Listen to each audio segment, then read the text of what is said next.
Hello and welcome to this season's last episode of The Lowdown. I'm your producer, Tyler Hapney, and I have a very interesting finale for you today. To start us off, I have Andrea's video on Don Drumm.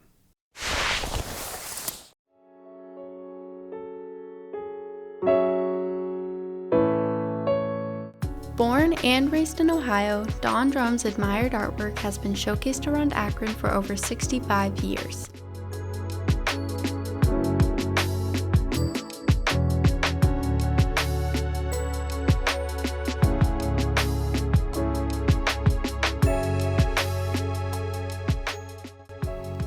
In the late 1950s, Drumm pioneered the use of cast aluminum as an artistic medium as well as the use of contemporary building materials and techniques. He also just recently celebrated his 90th birthday. Sun Tracker, located at Cascade Valley Metro Park, is a 19 feet tall sculpture made of 5/8 stainless steel.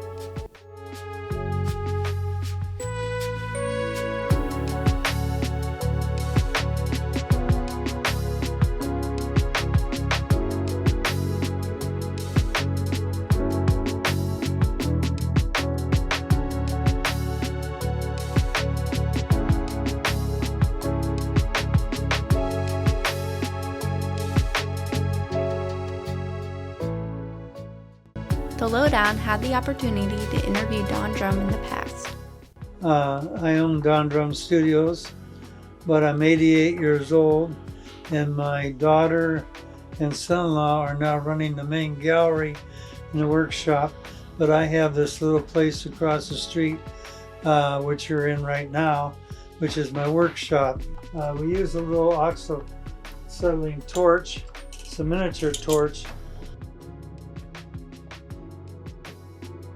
I bring the yellow flame down to the blue where it's hottest, and then I'm going to, my roll of solders down here. I'm going to tack this little ladder shape together first.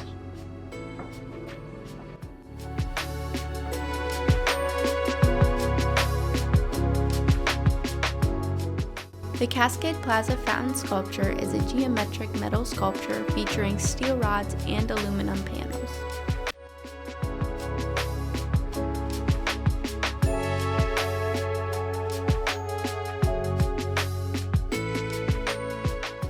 This piece showcases the use of contemporary building materials and techniques.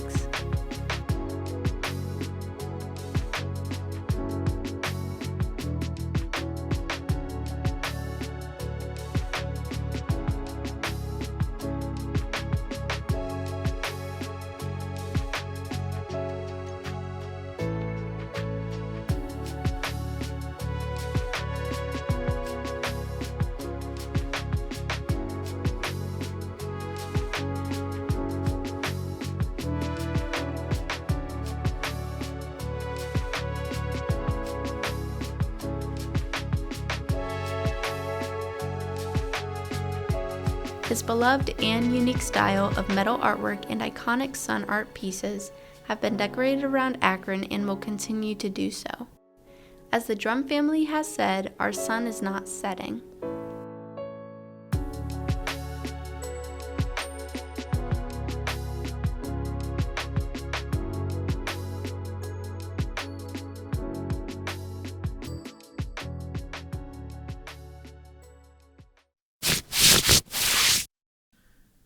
Wow, Don Drumm's been around for over 90 years. He's had such a profound impact on our art community. Now let's move on to Megan's video on 21 Pilots. 21 Pilots is an American alternative rock band from Columbus, Ohio. The band was originally formed in 2009 by their lead vocalist and frontman Tyler Joseph. The original band members consisted of bassist Nick Thomas and drummer Chris Salhe, before Josh Dunn joined the band in 2011. Currently, 21 Pilots is a duo of Tyler Joseph and Josh Dunn. Tyler Joseph and Nick Thomas met while playing youth basketball, while the two also went to middle school and high school together.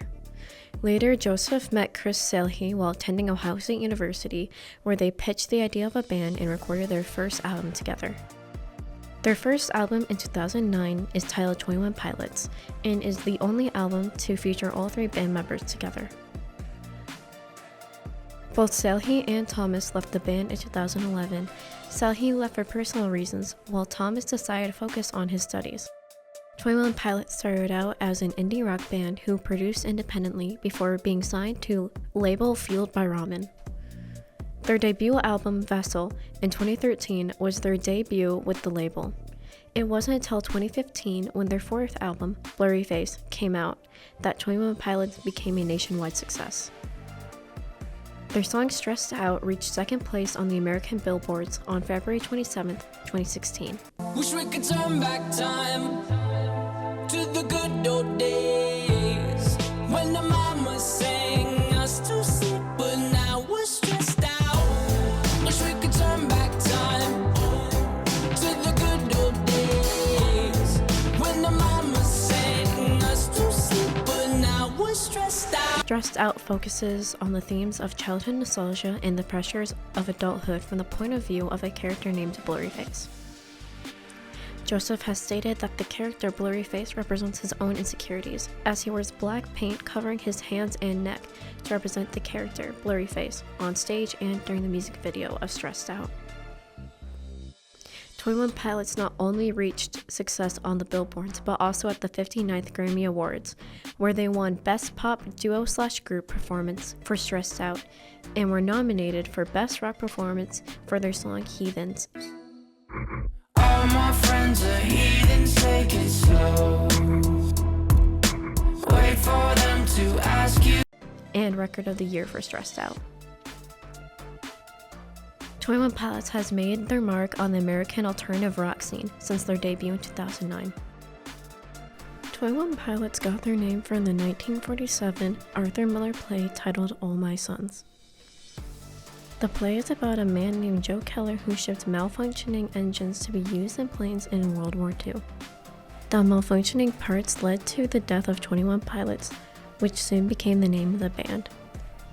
Joseph chose the name 21 Pilots because in the play, Joe Keller sending the malfunctioning parts was the right choice. Although it killed 21 pilots, it saved his family and his business.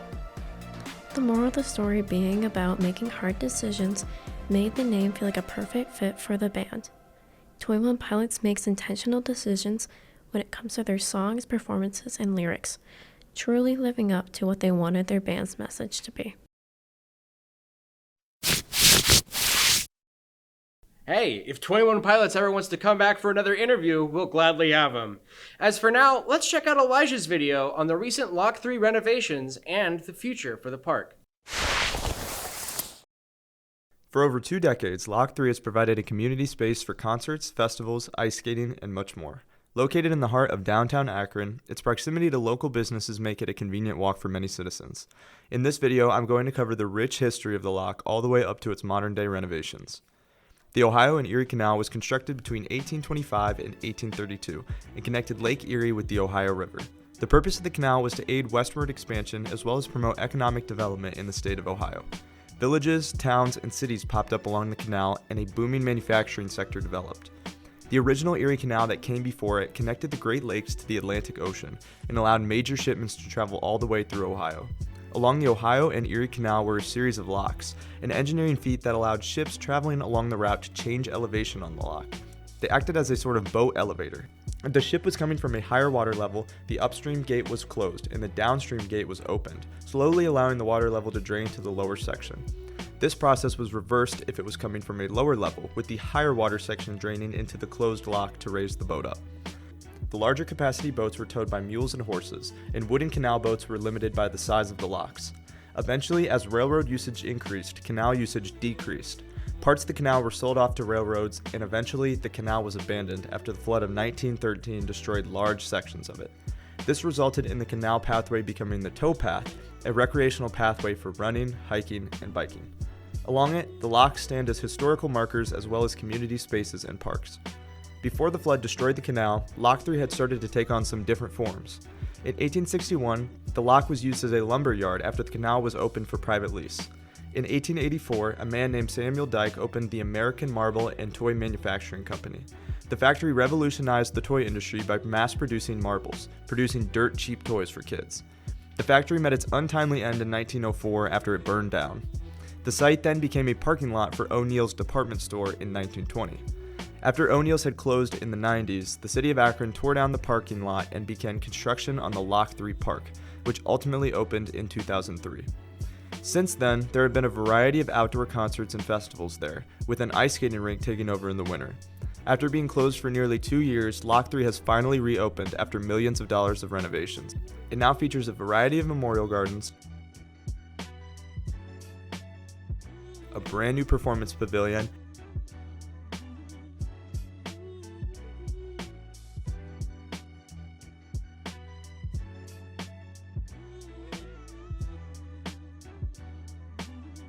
a quarter-mile walking loop,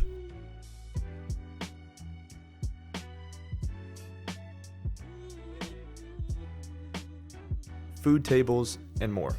Located right next to the park is the Akron Children's Museum. While we were recording, train rides for the kids were passing us by.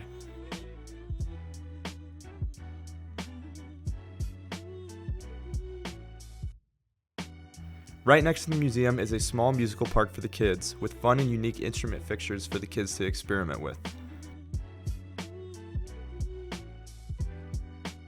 Under the building overhang, there's a quaint little spot with a brewery, which will most likely see booming business when local bands and performances bring in crowds over the summer.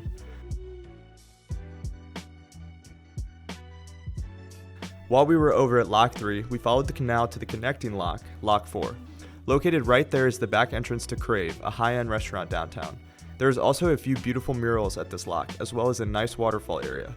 The large mural is entitled Axi Mundi and was completed in 2020 by artists El Mac and Eisborn of Los Angeles. The mural adjacent to it was completed in 2024, titled Urban Mirage, was created by Italian street artist Pita. Returning back to Lock 3, we're excited to see the crowds that the new renovations draw this summer.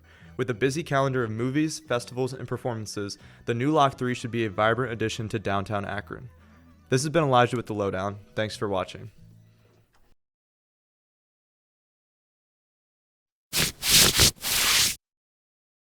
Man, I know I'm going to be going to Lock 3 quite a bit over this summer. Now, let's check out Emily's video on Dave Grohl. Dave Grohl was born January 14th, 1969 in Warren, Ohio.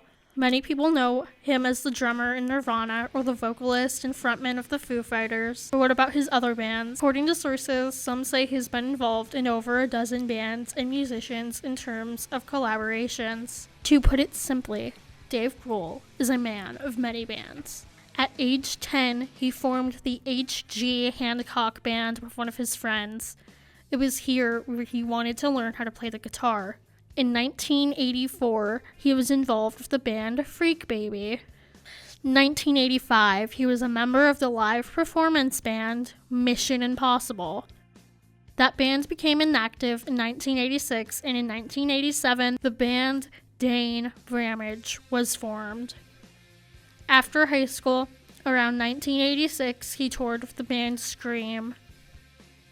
In 1990, Kurt Cobain asked Dave to audition for his band that was unknown at the time. He played his first show October 11th, 1990 at the North Shore Surf Club. In 1991, he had signed a record deal with Nirvana.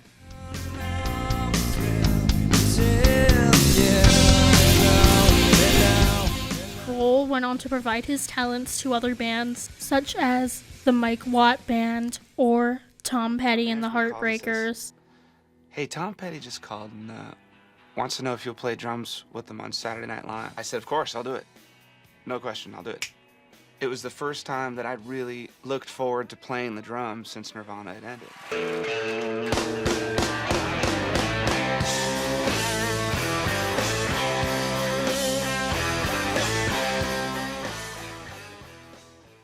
After Grohl wanted to pursue songwriting, it was during this time that the Foo Fighters were born. During the first album that was released in 1995, it was only him. By the second album, The Color and the Shape, he had other members. And I wonder when I sing along with you, everything could ever feel this real forever. When they were not touring or producing another hit album, he went back to working with musicians and touring with other groups on the side. He performed with Backbeat Band from 1993 to 94. The Foo Fighters reformed with David Bowie in 97 in Madison Square Garden.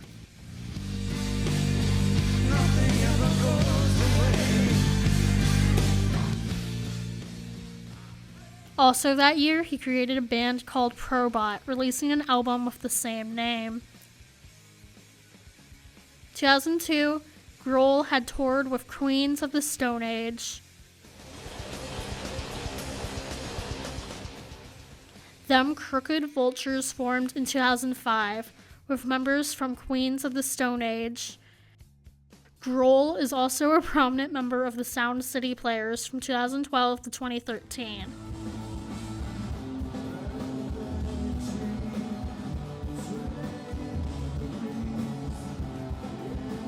In 2015, he joined with members of Slipknot to create the group Teenage Time Killers.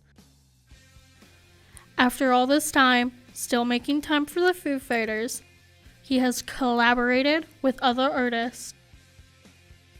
Pearl Jam, once in 1995 and then again in 2010. Paul McCartney in 2014.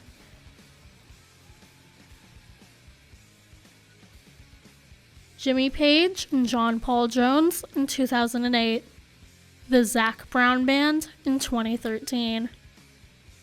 9 Inch Nails for the 2005 album, appearing on all but 6 songs. Then on tour in 2016. Grohl did the drums for Cage the Elephant when they opened for Foo Fighters in 2011.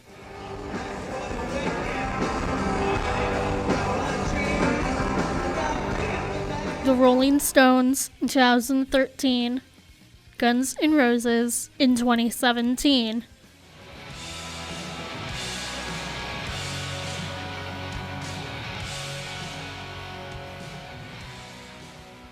The Muppets in 2015.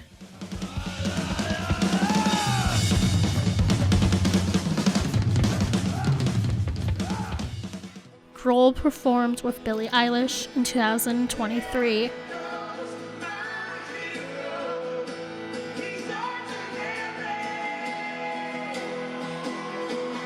Since then, the Foo Fighters have released 1 album since the passing of their drummer. Wow, I didn't even know Dave Grohl was from this area. The more you know, I guess. As for now, let's finish off the rest of this episode by checking out Trey's video on the bomb shelter.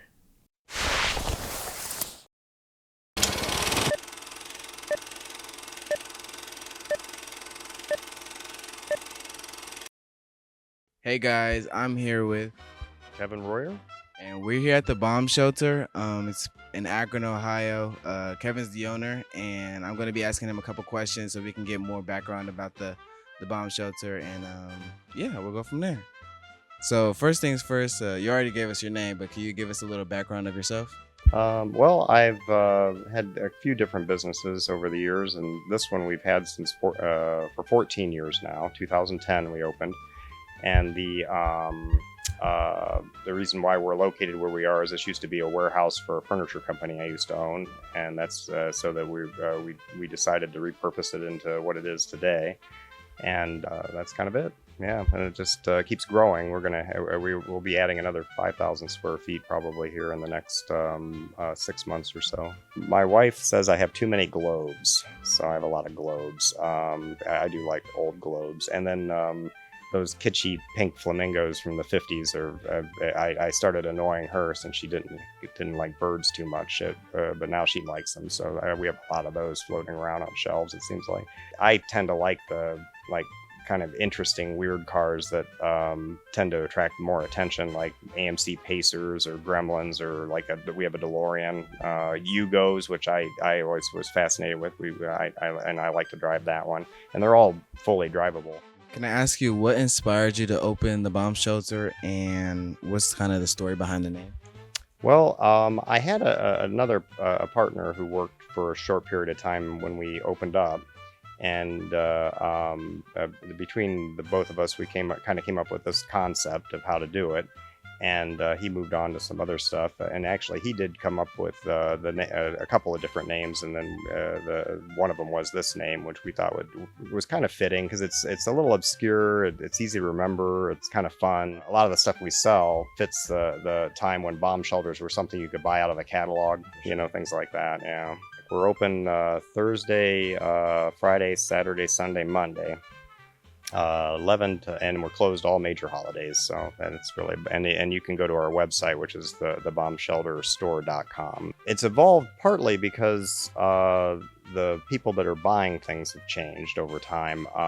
When we started, it was a little more industrial, things like railroad cart coffee tables, even like cabbage slicers, butter churns, the more primitives. We do also rent or sell to like movie sets and plays. We'll rent out to plays and things like that. Yeah. Now it's kind of turned a little bit more into mid-century, where kind of like the Mad Men feel, where things are all like colorful and interesting, Danish modern. Most of the stuff comes from people are closing down their houses. Like Aunt Matilda had to be, moved, downsized, or she passed away, or whatever. And so it's a lot. It's kind of like wrapping up the loose ends of somebody else's existence, so their stuff finds a new existence, besides a landfill or something like that.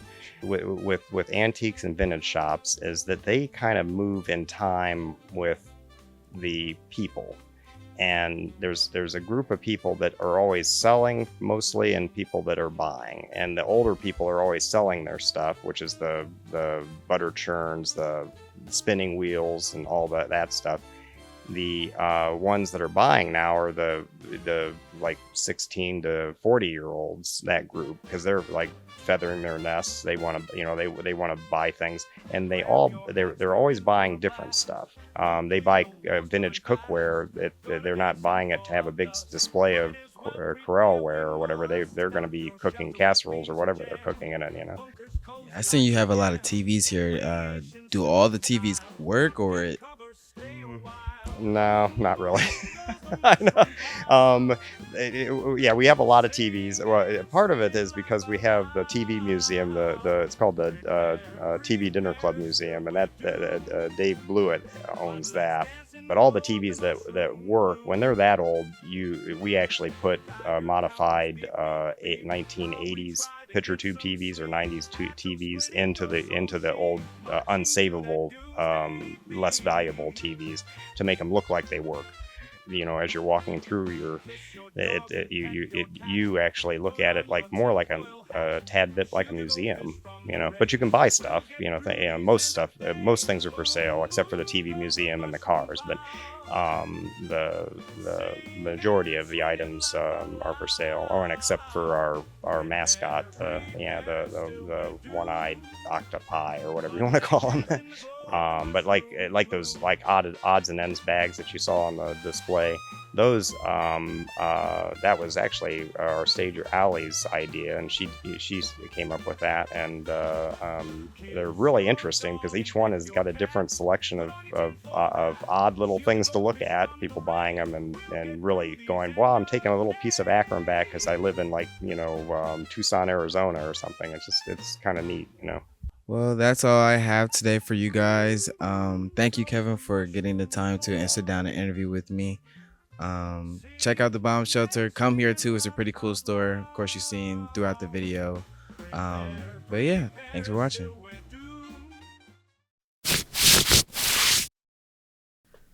I can personally say from experience, going down to the Bomb Shelter was really cool. They've got a lot of awesome stuff on display.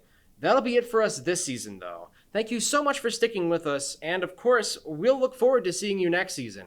If anything you've seen in this episode has interested you, don't forget to check them out on social media, and don't forget to check us out on social media as well. As for now, my name is Tyler Hapney, and this has been The Lowdown.